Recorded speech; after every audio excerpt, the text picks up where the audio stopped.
சமயம் என்ன சொல்லுது அப்படின்னு கேட்டா, கடந்த காலத்தில் இருந்த அந்த தவம், நாம் செய்த தவத்தின் பயனாக இந்த பிறப்பு நமக்கு கிடைத்திருக்கிறது. இன்னைக்கு நீங்க என்ன செய்யறீங்களோ அது நாளைக்கு பயன் தரும். அப்ப நேற்று செய்தது இன்று பயன் தந்து கொண்டிருக்கிறது, இன்று செய்வது நாளை பயன் தரும். இது நம்ம சமயம் சொல்லுது. இதை ஏற்றுக்கலாமா மறுக்கலாமா அப்படின்னு ஒரு கேள்வி இருக்கிறது. எப்படி ஏற்பது எப்படி மறுப்பது அப்படின்னு கேட்டா, ஏற்றுக்கொள்வதற்கான காரணம் என்ன அப்படின்னா ரொம்ப எளிமையா நீங்க விளங்கிக்கொள்ளாமங்க. நம்மளுடைய வயல் இருக்கிறது, நெல் போட்டு இருக்கிறோம், அது விளைந்து கொண்டு இருக்கிறது.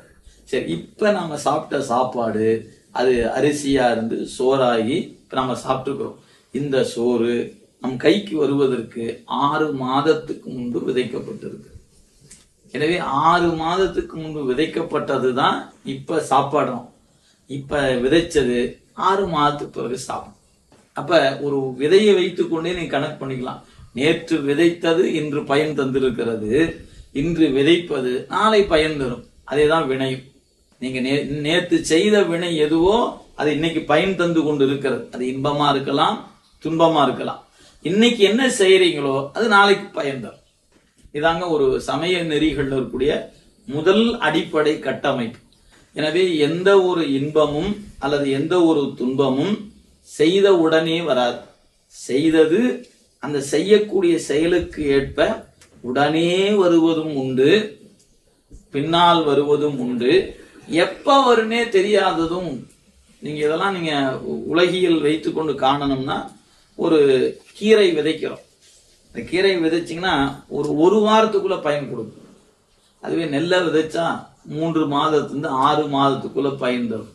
கரும்பு விதைச்சிங்கன்னா 1 ஆண்டுக்கு பயன் தரும். தென்னை விதைச்சிங்கன்னா 3 5 ஆண்டு காலம் தேவைப்படும். அதுவே பனைமரத்தை விதைச்சிங்கன்னா உங்க தலைமுறையே காணாம அடுத்த தலைமுறைக்கு பயன் தரும். இப்ப விதை ஒன்றுதான், ஆனால் அந்த விதையினுடைய பக்குவத்துக்கு ஏற்ப பயன் இருக்கிறது. உடனே பயன் தருகிற விதை இருக்கிறது, 3 மாதத்தில் பயன் தருகிற விதை இருக்கிறது, ஓராண்டில் பயன் தருகிற விதை இருக்கிறது, 1 வருடம் கழித்து நீங்க 3 ஆண்டுகளை 5 ஆண்டுகளை தருவது இருக்குது, என்று தரும்னே தெரியாத ஒரு விதை இருக்கிறது.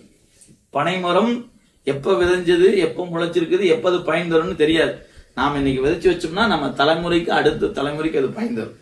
நாம செய்கின்ற செயல் கீரை போல இருக்குமானா உடனே பயன் நீங்க பார்க்கலாம். ஒரு 3 நாட்கள் 5 நாட்கள் அப்படின்னு ஒரு குறுகிய காலத்துக்குள்ள அந்த பயனை நீங்க பார்க்கலாம்.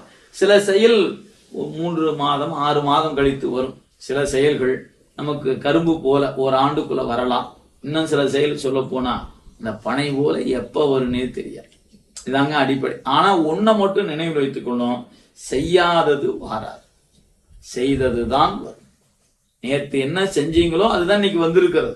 இன்னைக்கு செய்வது வரும். எப்ப வரும்னு கேட்டீங்கன்னா அதுக்கு விட நாம யாரும் சொல்ல இயலாது. அது எப்ப வேணாலும் வரலாம். ஆனா நீங்க செய்ததுதான் வரும், செய்யாதது எந்த காலத்தும் வராது. இதுதான் நம்முடைய சைவ சித்தாந்தத்தினுடைய இன்றியமையாத ஒரு அடிப்படை கோட்பாடு.